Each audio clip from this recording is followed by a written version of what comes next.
హైదరాబాద్ జంట నగరాలకు తాగునీటి ముప్పు పొంచి ఉందా? వర్షాభావ పరిస్థితులు ఇలానే కొనసాగితే కృష్ణా జలాల సరఫరా కష్టమేనా? ఎల్నినో ప్రభావంతో ఓవైపు గ్రౌండ్ వాటర్ తగ్గిపోతుండగా మరోవైపు నీటి సరఫరా నిలిచిపోయే నగరవాసులకు తిప్పలు తప్పవా? ప్రత్యామ్నాయ మార్గాలతో సమస్యను జలమండలి పరిష్కరించగలదా? అసలు నీటి కష్టాలను ప్రభుత్వం ఎలా ఎదుర్కొనబోతుంది?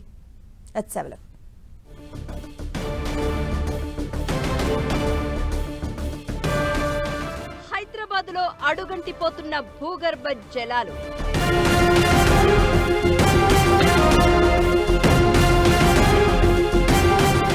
నాగార్జున సాగర్లో తగ్గిపోతున్న నీటి మట్టం.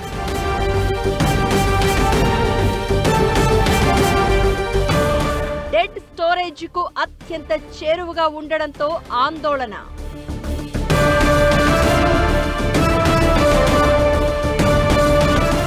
ఎల్నినో ప్రభావంతో హైదరాబాద్ జంట నగరాల్లో భూగర్భ జలాలు అడుగంటిపోతున్నాయి. మరోవైపు నగరవాసుల దాహార్తిని తీర్చే నాగార్జున సాగర్లో రోజురోజుకు నీటి మట్టం పడిపోతోంది.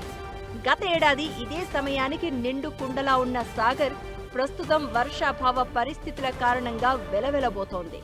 ఎగువ ప్రాంతాల నుంచి ఇన్ఫ్లో పూర్తిగా నిలిచిపోవడంతో ప్రాజెక్టులో నీటి నిల్వలు ప్రమాదకరంగా డెడ్ స్టోరేజీ మార్కుకు చేరుకుంటున్నాయి. ఇదే పరిస్థితి కొనసాగితే రానున్న రోజుల్లో హైదరాబాద్కు తాగునీటి సరఫరాకు తీవ్ర ఆటంకాలు ఏర్పడే ప్రమాదం ఉంది.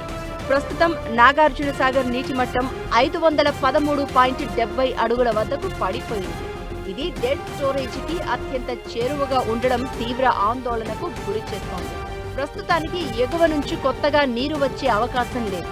డెడ్ స్టోరేజీ కంటే దిగువకు నీటి మట్టం పడిపోతే గ్రావిటీ ద్వారా హైదరాబాద్కు తాగునీటిని సరఫరా చేయడం అసాధ్యంగా మారుతుంది.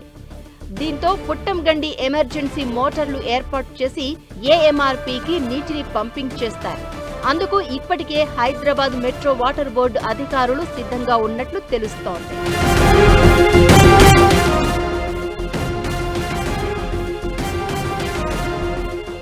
అత్యవసర సమయాల్లో నాగార్జున సాగర్ పుట్టంగండి వద్ద ఎమర్జెన్సీ మోటార్లు ఏర్పాటు చేయడం కొత్తేమీ కాదు.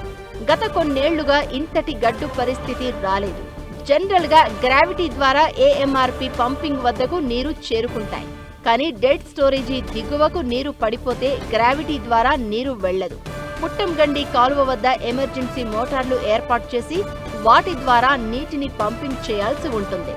ప్రస్తుత పరిస్థితులను దృష్టిలో పెట్టుకుని ఇప్పుడు అక్కడ పంపింగ్ ద్వారా నీటిని లిఫ్ట్ చేసి ఏఎంఆర్పీ ద్వారా జంట నగరాల తాగునీటి అవసరాలకు తరలించేందుకు జలమండలి అధికారులు అన్ని ఏర్పాట్లు చేసుకున్నారు.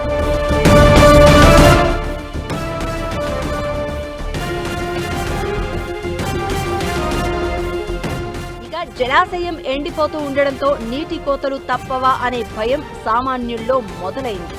వర్షాలు కురిసి ఎగువ నుంచి ప్రాజెక్టులోకి ప్రవాహాలు మొదలైతేనే ఈ సమస్యకు పరిష్కారం లభిస్తుందని, లేదంటే రాబోయే రోజుల్లో జంట నగరాలకు నీటి తిప్పలు తప్పవని అధికారులు అభిప్రాయపడుతున్నారు.